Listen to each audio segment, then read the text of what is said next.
Hello, Trinity Tigers. Welcome to the Learning Together live webinar series, a part of the lifelong learning initiatives presented by Trinity University's Office of Alumni Relations. I'm Carol Fagan Covert, class of '84, and a former mortgage specialist at Merrill Lynch. Trinity's Office of Alumni Relations has invited me to engage in conversation with Dr. Dante Suarez, Associate Professor, Department of Finance and Decision Sciences in Trinity School of Business. The title of his presentation is What You Need to Know About Personal Finance in 1 Hour. It is my distinct pleasure to introduce Professor Suarez. Though his main research fields are international finance and the nascent field of complex adaptive systems, you should look it up. It's extremely interesting. His academic interests include personal finance. He's one of the creators of the personal finance course that an increasing number of students are now taking. When we talk about personal finance, it brings to mind management and goals. Short-term goals such as managing mortgage payments and student loans, groceries, entertainment, etc. And the long-term goals include saving for children's college education, retirement, and for many of us, extended travel. We all hope to be successful managing our finances, but it is not as easy as it sounds. It takes discipline and careful planning. Tonight, through this webinar discussion, Dr. Suarez will guide us in understanding what it takes to be successful in our finances for a happy and less stressful life. Professor Suarez. Thank you very much, Carol. This is great. Hello, thank you very much for this opportunity. I look forward to a great discussion today. I think when we think of personal finance, we can take two tracks on how to approach it. One is prescriptive, when people tell you save 10% of your paycheck. And the other one's more informative, such as if you have a credit card, the debt that you have on that credit card, you get interest charged on it. And then if you don't pay it, then you're gonna get interest charged upon the interest and so on. So it grows exponentially. That's a fact, right? I would like to talk tonight more about the informative side of things, providing the tools that we all need to make better financial decisions. Now, thank you for that introduction. As we consider personal finance, what specifics would you like to talk about the discipline or specific ideas about it? There's a lot to say about personal finance. I think in general, the simpler the concept, the more that we can remember it. And thus, the more we can actually implement it, which is what we like to do today, coming out of this. I would like to keep it simple tonight. So if you can, bring out a flashcard. Let's fill it up. Whatever fits in that flashcard is what you really need to know. More complicated concepts are something that, you're not going to probably keep after tonight. So let's keep it simple. In terms of the class, the personal finance class that is now being taught at Trinity, I went ahead and I asked the professors that are teaching this class this semester, and together we came up with about 5 discussion points that I want to talk about tonight. So number 1 will be the time value of money, sort of like the mathematics of how money grows over time. And this can be sort of like kind of like the Force in Star Wars, right? Like you can be on the good side of the Force or the bad side of the Force, but the Force will always be there. And it's this idea that money grows over time. Number 2, I want to talk a little bit about budgeting, kind of like what do you need to know when you graduate from Trinity and start making the big bucks. Number 3, I want to talk a little bit about the stock market. Is it for everyone? Retirement accounts, that kind of a thing. Number 4 is something that I talk a lot with people, and I think about it myself a lot, which is when you're deciding when it is a moment for you to buy a home, the decision between renting versus buying. So I want to talk a little bit about that. And then finally, number 5, I want to talk about debt in general, because at the beginning, I want to talk a little bit about, the time value of money and being really careful with that, being on the good side of the Force. But then number 5, I want to talk about whether all debt is bad or not. So maybe let's keep it to these 5 points tonight, and we'll keep on going to that. And then if we have questions later on in this hour, then maybe we can address those directly. Terrific. Ladies and gentlemen, I would invite you to submit questions as we're listening to the Q&A tab. I will read them off. I will sort out our questions and read them for Dr. Suarez to answer for us. So thanks very much. Mhm. We can start by talking about the class that at Trinity that's called Personal Finance. I helped to create it almost about 10 years ago.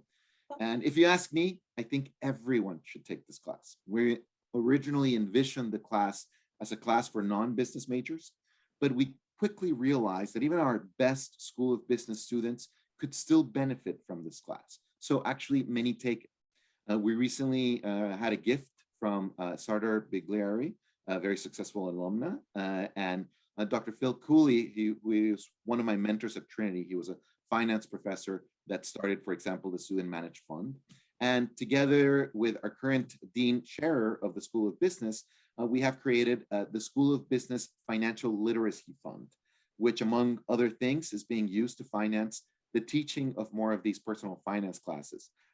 We are now teaching 2 or 3 of these courses per semester, and we encourage any student at Trinity to take it, right? Like this is not only for finance students or anything like that.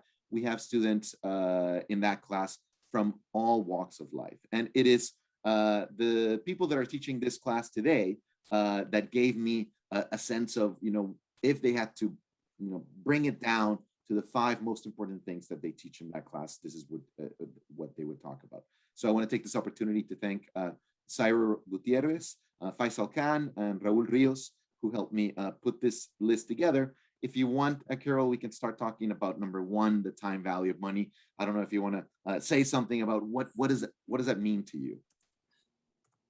It's a great place to start, because I remember as a little girl, my dad would talk about the time value of money.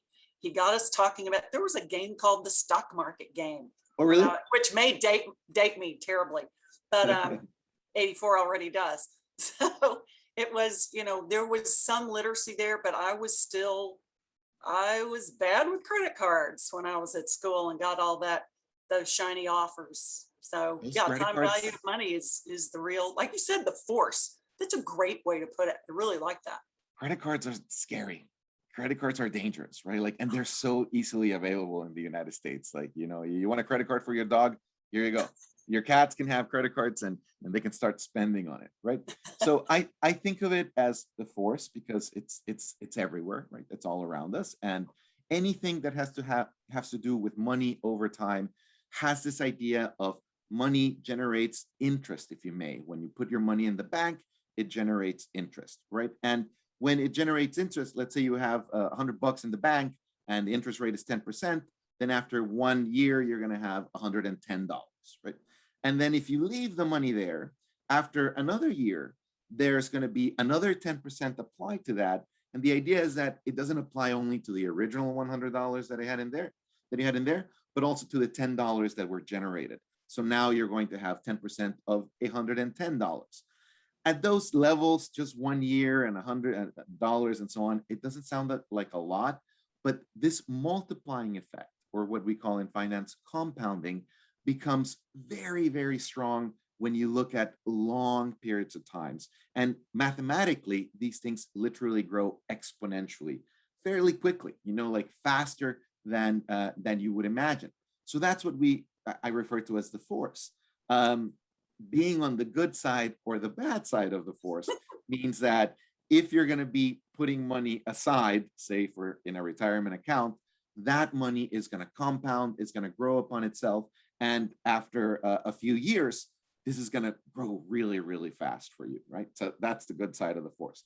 The bad side of the force is that if you have debt, then you're going to be charged interest. And if you don't pay that interest fully, then it's going to grow upon it, and it's going to grow upon itself, compound, and balloon exponentially. And like if you ask the average person in America, the net worth of the average person in America, I read somewhere, is minus $5,000 that the average person in America has normally in credit card debt.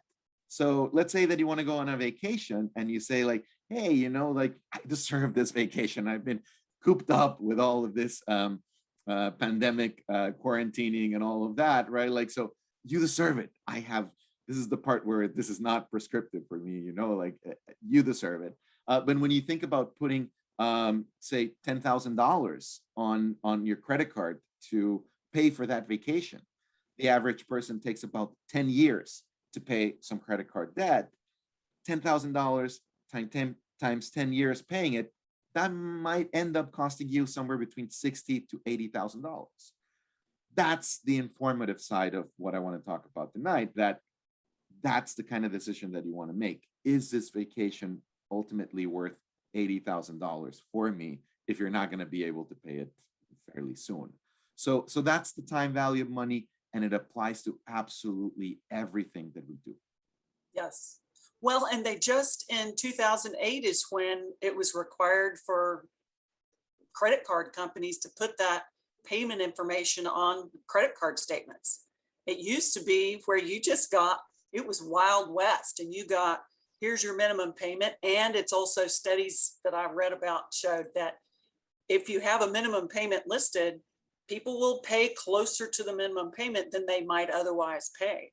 But in 2008, they gave that information that told you the brutal truth of, you make minimum payments, you're going to pay $60,000, or, you know, that kind of numbers. They finally put that out. Exactly. So now that we're talking about the time value of money and credit cards, let's talk about how, you know, what credit card companies are trying to do there, right? Like, so let's talk a little bit about that, right? When you have debt on your credit card in the United States, there's a maximum that they can charge you of 29.99%, right? So it doesn't sound like that bad. It's actually really bad. Now, in other areas of the financial system, there's no such limit. So it's actually much, much worse. And I want to take a moment to talk about payday lending, and, you know, these kind of companies that they, depending on who's on the White House, they go illegal or not, right? Like, depending on how much regulation we have. But these are the companies that essentially say, hey, if you need money right now, if you're going to get, say, money back from the taxes that you paid over the year, and you're going to get a refund, but it's going to take a month until you get it, right? These kinds of companies, these, you know, like payday loan companies will lend you the company in advance, the money in advance, and then charge you the interest that's generated on that. And those guys, when you calculate the kind of interest that they're charging you, they can go up to like 3,000%, something like just that blows your mind. And if you're doing that every week with your paycheck, then that can really take a toll on what you have. The companies, the credit card companies, to calculate the minimum payment, what they do, if you think about, you know, you owe $1,000 and you have to pay, let's say, 10%. So you have to pay $100 every year on that. They're going to charge you monthly, so we can talk about that. But essentially, you know, let's say at the end of the year, they're going to charge you $100. If you exactly only pay the interest that's generated on that credit card debt, then essentially you will never pay the principal. Then you will be paying the interest that's generated, and that's it. So essentially, you would be paying that interest generated forever, and you will keep that debt forever, and you'll never pay it off. The credit card companies, the ideal customer for them is somebody that is there, that's not disappearing, that's going to keep on paying, but it's exactly going to be paying them interest for a long, long time. So that minimum payment is calculated as something that allows you to pay off all of the interest that's generated so that the debt doesn't balloon, and a little more, a few bucks more, so that it takes you as long as possible to pay off that debt, right? Like, if you're only making minimum payments, then you are an ideal customer for that credit card company, and you are very much on the dark side of the force, right? So try to avoid that as much as possible. Credit card debt is not good debt. Now, later today, I'm going to talk about what's good debt and what's not bad, what's bad debt and what's not. And I'm going to try to say, you know, credit cards, they're very dangerous, but they're not necessarily bad. Right? We all use them, and once you learn to use them, if you pay everything that you owe on that credit card by the end of the month, then they don't charge you any interest, and they give you a lot of perks, right? So credit cards can be good so long as you learn to use them. And may be a good segue for number 2, which is budgeting. Right? Anything else you want to talk about of time value of money? Anything you think people may want to No, know about? because we've got mortgages and how to buy, if you should buy a home, buying versus renting coming up. So Let's move on, right? And there's a question about that as well. So good. Yes. If you want to interrupt me with any questions that are coming in, please go ahead and do so. So let's talk about number 2 in this list, which is budgeting. I'm going to be very simple about this, and I'm going to say that budgeting really is all about learning to live within your means. That's what you're trying to do. And when you graduate from college and get a good job, start making the big bucks, I think this is when it's hardest, right? Like when all of a sudden you're making much more money, and this is the opportunity that you have for, like, you were living really, really poor potentially as a student. Now you have all of this money. Don't reset your standards immediately so that now you're spending all of the money that you're making and then some, putting some of your credit card. Try to go slowly in the process of, enjoying the money that you're making. I'll tell you a little bit of a story of me growing up. I grew up middle class in Mexico, and my family, was okay, but we lived, I think, in a neighborhood that was a little fancier than we could afford. That's how I lived. And it was a little painful for me. I think I would have been much happier had my parents decided to move somewhere else, closer to living within our means, where, I wasn't seeing other people wearing, I remember back then it was 501 Levi jeans that I didn't have, and the kids on the street had. So a lot of budgeting, I think, is, again, learning to live within your means, and also kind of like finding ways of not falling to temptation. I don't know if you remember the story of Ulysses and the sirens. Ulysses in the Greek myth of Homer wants to experience what it is to go in this sea that is full of sirens that sing to you, and they lure you to jump and hug them. I don't know what was happening there with the sirens, but he ties himself to the mast, puts, I think, beeswax in the ears of all of his crew, right? Like, so that they don't listen to the sirens. He wants to listen to the beautiful singing of them. And he tells everyone, whatever I do, don't listen to me. Like, don't allow me to tell you, even if I'm telling you, release me from these boundaries, don't do it. Something like that is kind of like what you need to do with budgeting, right? Find a way to limit yourself, right? To not listen to the sirens who are telling you, come on, spend more than you can afford. And there's many different ways in which people can do this, right? A lot of people like the idea of budgeting through buckets, right? Like when you receive your paycheck, you say, okay, I'm going to make a bucket where I'm going to start saving very short term for maybe like a little rainy day fund. Everybody should have something like that, so that if an emergency were to come about, and in this day and age of the pandemic, unfortunately, this can come about to anyone, more quickly than we know. Have a little bit of money there in case you break a leg. That doesn't force you to go into debt. That doesn't force you to use your credit card to pay for that. If your car breaks down, right? Like, have that little bit of a rainy day bucket. Then have another bucket where you have maybe a more like intermediate or long-term goal, right? Maybe intermediate term, you're saving to buy a house, so you can put a little bit of money there. And maybe long-term, at some point, I want to talk about saving for retirement, what you would put there. A lot of people like to have more buckets. Here's my entertainment bucket, right? Like, this is how much I can spend in that. Here's my how much I can spend on groceries, right? Like, again, like Homer, try not to go to the supermarket when you're super hungry and you're just buying everything you see in the middle of the night. Don't do that, right? Like, try to go when you can do that. For example, things like simple things that you can have as a habit of using coupons, right? Like, you go to the, I don't know, buying a computer, and it says, here's this computer, it costs $1,000, but if you mail in this, they'll give you $300 back, right? Like, so people think, oh, the computer's worth $700. why don't they just sell the computer for $700? Because the vast majority of people buy the computer, pay the $1,000, and then forget to mail the thing, or just, too lazy to do it and never get the money back, right? Like same thing with coupons. People don't take the time to actually take the coupon to the cash register and say like, hey, $10 every time. This really does add up and really makes it happen. Now, when you combine the idea of number one, the time value of money, with number two, this idea of budgeting, becoming a millionaire by the time you're older is not really about making a lot of money. It's more about learning to live within your means minus a little bit, so that you can save a little bit of money, put that into some kind of account that's giving you some returns, right? That's number three, talking about putting your money in the stock market. And then seeing that money grow for you, being on the good side of the force.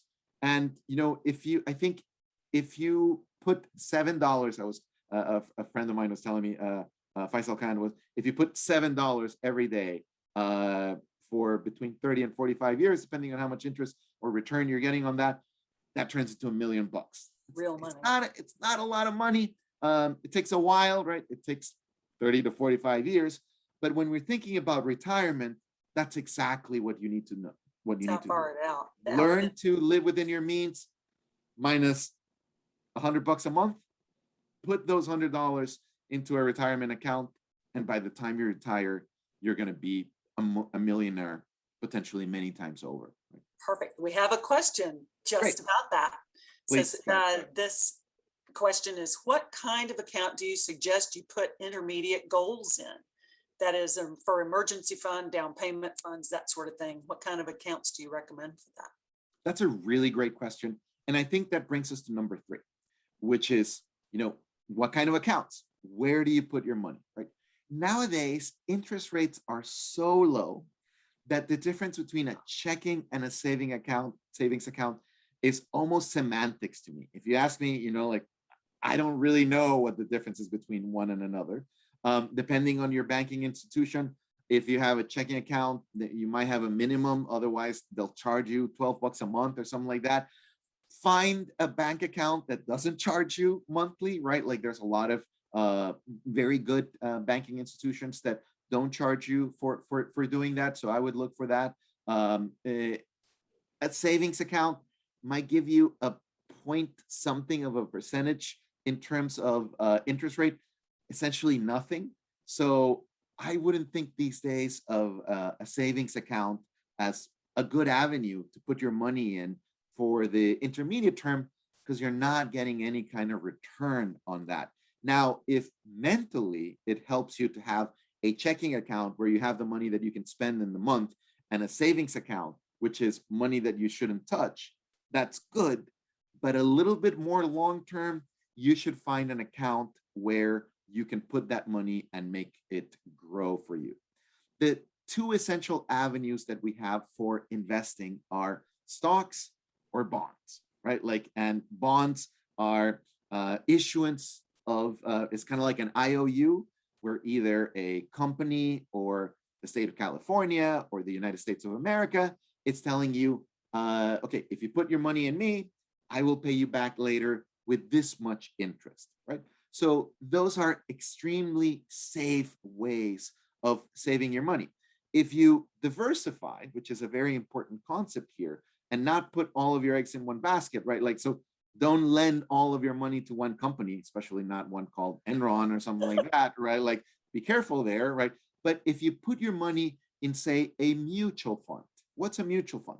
A mutual fund is essentially a financial company that pools money from many different people and then invests it in different ways, right? So things that may be difficult or expensive for you to do as a lonely individual, the mutual fund can do very quickly, very well, very efficiently with a pool of people. So a mutual fund may be a really good way to save midterm. And the mutual fund will also have this different ways of investing. There's going to be mutual funds that put all your money into bonds. So you can have some mutual funds that put all your money into extremely safe government bonds. The safer the thing, the safer the financial asset, the lower the return that you're going to put. So I would feel absolutely comfortable in putting my money in a mutual fund that invests in bonds that are corporate bonds of intermediate quality, right? Like, so the Walmarts of the world issue bonds and they pay some return on it. They're going to pay you a fairly hefty return. These days, maybe between 5 and 8%. But that's the kind of interest rate that now we're talking. And in the intermediate term, this is going to compound and really make your money grow for you. On the other side, we have stocks, right? And the stock market is essentially a place where people buy and sell from each other these stocks. This is what we call the secondary market, right? Like when you're buying a stock of Coca-Cola in the stock market, you're not buying it from Coca-Cola. You're buying it from another individual that says, okay, I no longer want to be one of the owners of Coca-Cola. I'm going to sell my share of Coca-Cola, and then I sell it to you.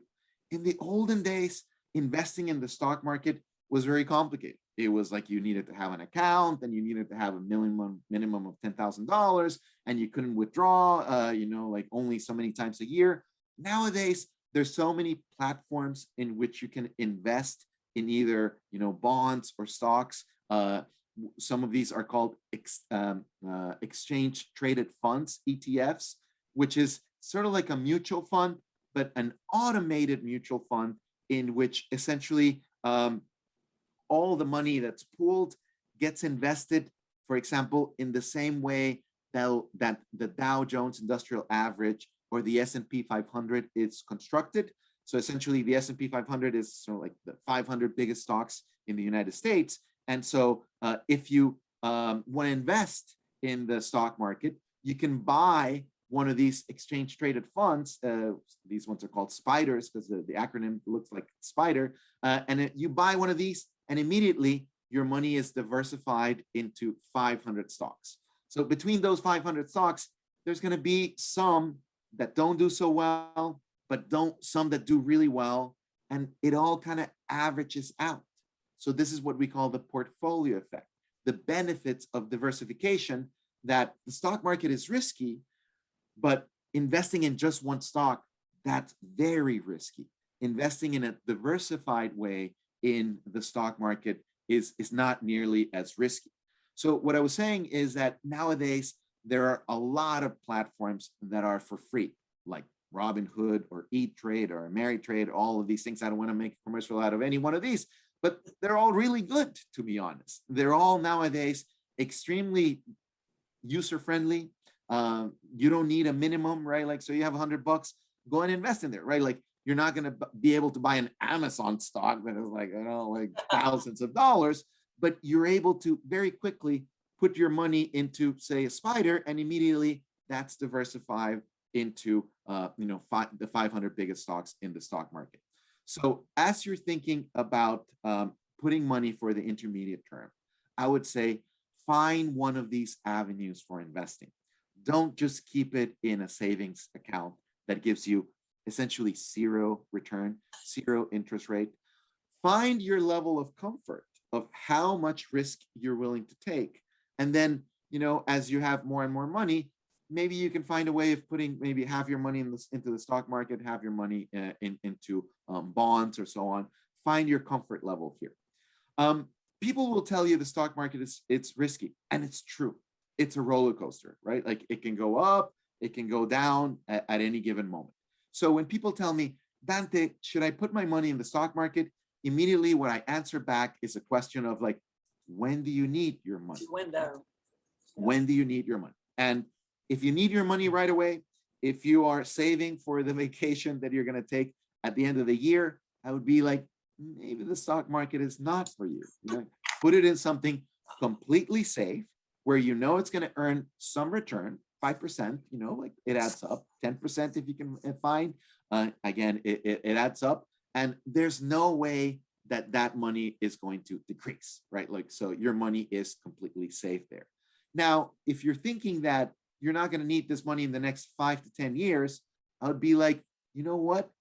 There's nothing like the stock market. Yeah, it's risky, but that riskiness gets translated into a higher return.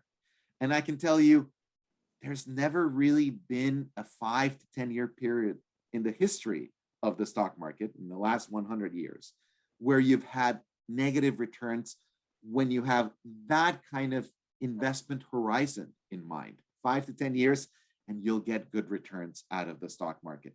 30 years, and you'll definitely get really, really good returns out of the stock market. So when you're saving for retirement, then I would say 100% absolutely put your money in the stock market is worth it. You feel like you're a little bit of a, you don't like to take risks, then I would say, well, then don't put all your money in the stock market. Definitely have it well diversified. Maybe put 50% of your money in the stock market and 50% on bonds that will give you a really good return. So once again, summarizing, I would say in that kind of intermediate term, let's say that you're saving to buy a house and it's going to take 5 years until you spend that money. Don't keep it on a savings account. Try to find a way of make your money grow for you. We've got a couple of questions that Great. slide right into this conversation. One is about dollar cost averaging. If that's constant levels of averaging, into like an index fund, a solid plan, or should investors attempt to time the markets, buy mutual funds, stocks, like you've already addressed. This person says they've been doing a mix of all, and perhaps they feel like that's the best option. Yes. So let me give you guys the bottom line of, those of us that are in finance, churn these numbers in every possible way, right? And everybody that has done well in the stock market is going to tell you, let me tell you how to invest in the stock market. This is the way you do it. When the Spurs win, you buy more stocks. When they lose, sell everything, right? Like, and it's worked for me. And that's the in reality, when you look at academically of, like how to invest in the stock market, the science of it, so to speak, says that people that invest well or not so well in the stock market is actually pretty efficient, what we would call it. It's sort of like every single stock in the stock market, in a way, it's kind of a fair bet. There's so many people looking at these stocks that if somebody knows that, this company is going to go downhill, people start selling that stock and the price goes down. So something like 92% of the success that somebody would have at being better or worse at investing in the stock market does have to do with timing. If you can time the market of when to go in and when to go out, that's going to represent, that's going to set you apart. That's going to allow you to beat the market. People are not going to be able to beat the market by choosing stocks, by saying, oh, I'm going to choose Mattel, Disney, and Starbucks, not the other ones. And that's what's going to help me beat the market. You can't really do that. The market's just too big, too good for you to be able to do that. So I would say, don't put all your eggs in one basket. Have a well-diversified portfolio. These days, it's very easy to have a well-diversified portfolio. Just buy a spider, right? Like just buy one of these exchange-traded funds, like this person was saying on looking at those ETFs and the like. That's a really good strategy. Now, how do you time the market? If you know how to time the market, then you're kind of like God, right? Like you can, you've solved the riddle, and you're going to be a gajillionaire in a few years. It's extremely difficult to time the market. I'm not going to say that there's not people out there that can do it, but I would say don't try. And most importantly, don't do this. When the stock market is going, breaking records and it's doing really great, that's when you buy stocks. When the stock market has just crashed, that's when you sell everything. That's a recipe for disaster, right? That's a recipe for buying high and selling low, which is exactly the opposite of what you want to do. I had a friend that worked in Wall Street towards the end of the big dot-com boom, right, in the 1990s. And he was telling me that somebody was shining his shoes just outside of Wall Street. And this guy was like, oh, where do you have your money? Do you have any money in the stock market? I do. And let me tell you, it's going great. I've made so much money. And my friend was like, that's when I knew it was time to get my money out of the stock market. Too many people were just buying into the stock market, not for saving, not because they knew that they were making a good investment, but because there was like a hype, right? Kind of like recently the GameStop hype, right? Like it's a lot of people would tell me like, how does this happen, Dante? And I'm like, if a lot of people buy a stock, the stock price will go up, right? Like if everybody organizes and said, let's buy, there's going to be, it's more like a Ponzi scheme, right? Like, and if you know how to do that right, of course you can make money. I would tell people, try not to choose that. Try not to like follow crazily, go down that rabbit hole. Just be comfortable. Know that the difference between you very simply making very simple decisions of investing in a kind of diversified way and other people that are doing really, really fancy stuff, that are literally rocket scientists and are, have 1,000 computers working for them, trying to figure out how to time the market, how to, like find the best stocks. The difference between you and them is somewhere in between 0 and minimal, right? Like you are doing just as well as anybody else. This is the part of like investing in the stock market well, has to be able, your strategy has to be able to fit in a flashcard. If what you're doing is really complicated, it's probably too complicated, right? Like, and you are options and puts. Yeah, no. You're probably kidding yourself, thinking that you know how to time the market, how to do all these things. So I would say, be humble, like recognize that there's a lot of people looking at these things. And unless you really are kind of like a demigod, you're probably not going to be able to beat the market. Be the market. That's already really good. Now, investing in stocks, I do a little bit of it, a little bit of money that I have to say, has a part of it that's kind of fun. That's almost consumption, right? Like I like to see what my stocks did. Somebody told me, like my daughter likes to play a lot of Roblox. It's a game that, it's a video game and it's really good.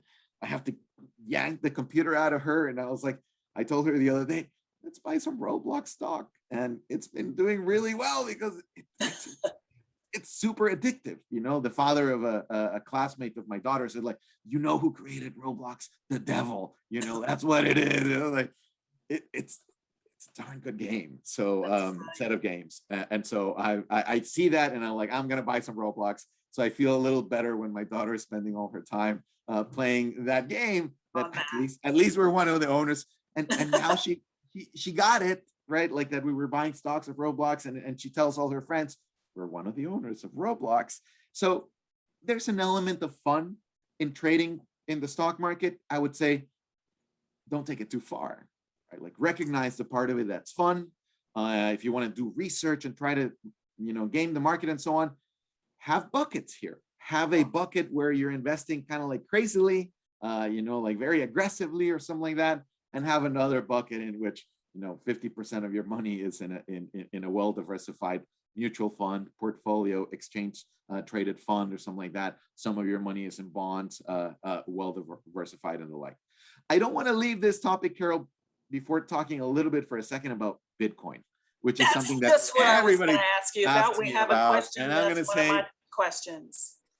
Cryptocurrencies. And I see nowadays a lot of people on Facebook that is like, I am an entrepreneur, Bitcoin trader, or I met a friend from a long time ago. I hadn't seen him in a long time. And hey, what are you doing? Well, what are you doing these days? Oh, nowadays I trade Bitcoin. That's what I do.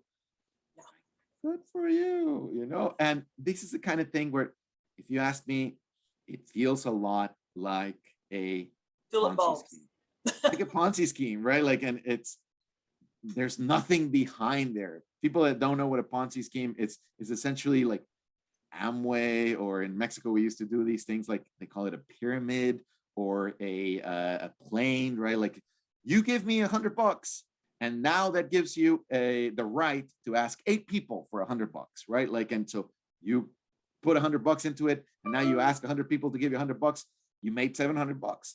So long as you can find people to give you $100, this works, but eventually that ends and things crash. I'm not going to say that cryptocurrencies are bad.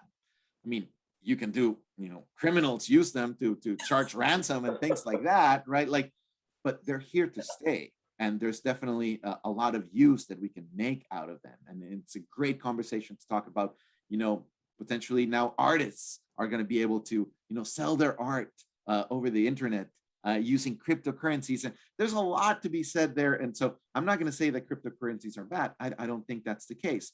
But I think there's too much of a GameStop thing going on where people are just buying cryptocurrencies and that builds upon itself. And people see the price of the cryptocurrencies, especially Bitcoin and Ethereum going up and up and up and up. And that feeds more people buying them. And that creates that kind of cycle that has the price going up in the last, especially in the last few years. This is my bottom line with cryptocurrencies. I would say they can be fun. If you want to do it, go for it. But I would not put money on cryptocurrencies that I'm not ready to lose. Prepared to lose. Yes. Exactly. When you look at the volatility of those things, they're really high, right? Hard to sleep. Yeah. Another one thing that I would like to mention is gold. A lot of people are like, you have to put your money on gold. If you don't have gold, then you're not well diversified. When you look at the return long-term of gold, it's pretty close to zero, right? So it's kind of like better than putting your money, it's zero in real terms. So it's better than putting your money under your mattress because inflation will eat it away, right? Like, so don't have several $1,000s in your checking or savings account for a long time. Inflation is coming, people, like inflation it's a matter of time till it hits us. Maybe not crazy inflation, but some inflation is already here, right? Like, so don't have your money in cash and let inflation eat away at it. So, gold is better than cash, but I wouldn't say that you have to have gold to have a well-diversified portfolio or anything like that. Yeah. Before we move on to the next topic, there's another thing that I want to say, which is when you do graduate, Trinity Tigers, you start making the big bucks, right? Like there's a thing called a retirement account, right? So the government wants us to retire well, right? So there's your Social Security that you're going to have kind of like no matter what, right? Like, so that you get once you retire until the day you die. And that's so that you don't go into complete poverty. But if you want to live your later years really well, then you want to put some money into your retirement account.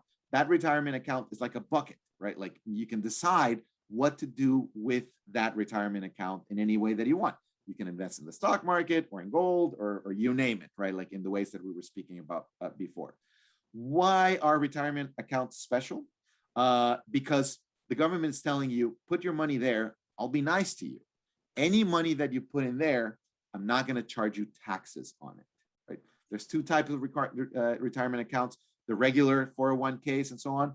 They don't charge taxes when you put money into it. When you take money out of it in retirement, then you do pay taxes. There are another type of retirement accounts called Roth IRA, in which you pay taxes before you put your money in there. But when you take money out, then you don't have to pay any taxes on that. The decision on between those two, it's actually fairly complex, very, very complicated. So we wouldn't have enough time to talk about this. Actually, I'm not an expert on it, but I can tell you I've read on it and it's pretty complicated to figure out. I would say either one is fine. Either one takes advantage of this not getting taxed either on the way in or on the way out. That's huge, right? Like when you start paying taxes, you realize, hey, there's a lot of money. Is that a place where an investment advisor would be a good route, especially if you've got larger retirement type of accounts? Thank you very much for asking that question, Carol. And I'm going to revert back to what I was saying before. If you want to have an investment advisor because you feel that, like that's good. But I'm speaking from academia and the industry here at the same time to tell you the difference between an academic advisor and somebody that has a well-diversified portfolio, it's kind of close to zero. Somebody that doesn't do anything crazy and just has their money, some in the stock market, well-diversified, some in bonds and so on, and somebody that uses somebody that's an expert on doing this, there's not a lot of difference. And if you ask me, I wouldn't pay a financial advisor a lot of money. If you have a mutual fund where there's small fees that pay for a financial advisor, I'd be like, okay. But if somebody's telling you like, I'm going to charge you a lot to give you financial advice, I'm going to be like, that's probably not worth it. That's again, this idea of the markets being efficient, and any stock that you would buy in the stock market is kind of a safe bet. So that's a really good question. Now, the last thing that I wanted to say about retirement accounts and these buckets is that it's very often the case that when you put money into that retirement account, not only the government is incentivizing you to do that by telling you, we're not going to charge you taxes on it, but also your employer is going to incentivize you to do that. It's going to be like, we want you to retire really well. And they're probably going to have matching funds. For every dollar that you put in there, your employer is going to put another dollar, right? So that really multiplies. Trinity, for example, is really nice. And when we put $1 in there, they put $3 for that, up to like, 3% or something like that of our salary, and they give us up to 10%, something like that. It's been moving a little bit during the pandemic. That's something that Trinity had a little bit of trouble fulfilling, but they're back and in doing it again, right? So when you put these things together, the multiplying, compounding, exponential growth of being on the good side of the force, the fact that they don't charge you taxes, and your employer matching, double matching, triple matching, you gotta be crazy not to take advantage of that. You need to listen to your older self telling you, hey, be nice to me, save a little bit, and it'll really, really grow and allow you get old one day. allow you to retire really well. Money in that retirement account is yours, but you're not supposed to take it out until you retire. If you have an emergency at some point in your life, you can withdraw money out of that retirement account, but with huge penalties, about 50% or so. So that's not good. Another thing about financial advisors that I want to tell, especially people that are just starting to make money and get a paycheck, is in terms of paying taxes. In terms of financial advice, I'm gonna say it's not particularly worth it. In terms of hiring somebody to help you with your taxes every year, that's really worth it. Pay $50, $100, $350, whatever you pay your accountant, that's probably really worth it, because they're gonna know the tax code in and out much better than you can. So I would say that's a really good idea. Okay, let's see. Mortgages, and I know we need to move along because we're burning time. We're burning time. I know it's a lot to talk about here. Let me very quickly talk about the decision of buying versus renting a house, because everybody tells you if you rent a house, you're just wasting your money, right? And there's some truth to that. But I need to tell everyone, buying a house is a big deal. It's a big commitment. And I remember the first time that I bought this house that you see here, I was kind of like, I was going to nail something to put a painting. And then I was like, ooh, I hope the owner doesn't mind. Wait a minute, I'm the owner, right? Like, that feels great. And the feeling that I'm not wasting my money when I pay my mortgage, eventually, I own the house, that's great. But if you're going to go in and out of a house, that's really expensive. That can cost very expensive. That's like, can be like 12%, 6% going in and 6% going out, more or less. That's how much it can cost. Now, if you are in the business of buying houses and you find the right neighborhood and everything, especially here in San Antonio, housing prices are going through the roof, right? Like, so it's like, I need to buy now because the prices are going to go up. If you know how to do it, that's great. But there's the bad side of things of you buying what ends up being a money pit. And, as soon as you move into the house, you realize it needs new plumbing, the air conditioning breaks down. It's a lot to handle. So buying a house and then selling it and so on is not a good idea. Renting a house is actually a pretty good deal, mainly because you're not responsible for fixing up the house, right? Like, before you sign that contract, you got a lot of power. So you want to make sure that, in that contract, a rental agreement, that it's very clear who's going to take care of the yard, who's going to take care of any plumbing issues, who's going to take care of the AC if it breaks down. Most everything should be on the side of the owner of the house, the landlord. You don't have to worry about anything, right? Like, so I'm going to say, if you just got a job and you don't know if you're going to live in that city for a long time, renting a house is actually a really good deal. You have to know that you're going to be in that job, that you're going to be in that city from somewhere in between 3 to 5 years for buying a house to really make sense. If you don't know that you're going to be in that city, in that job for 3 to 5 years, I would say rent the house and be comfortable that that's actually right now a really good deal for you. Don't buy a house until you're ready, more stable to be there for, let's say, 3 to 5 years. 3 years if you're buying in the right neighborhood, right? Depends on what happens to the price of the house during those years. But if you want to be really safe about it, I would say until you know that you're going to be somewhere for 5 years, it's not a good idea to buy a house, right? Like, wait. You're not wasting any money. You're keeping yourself nimble.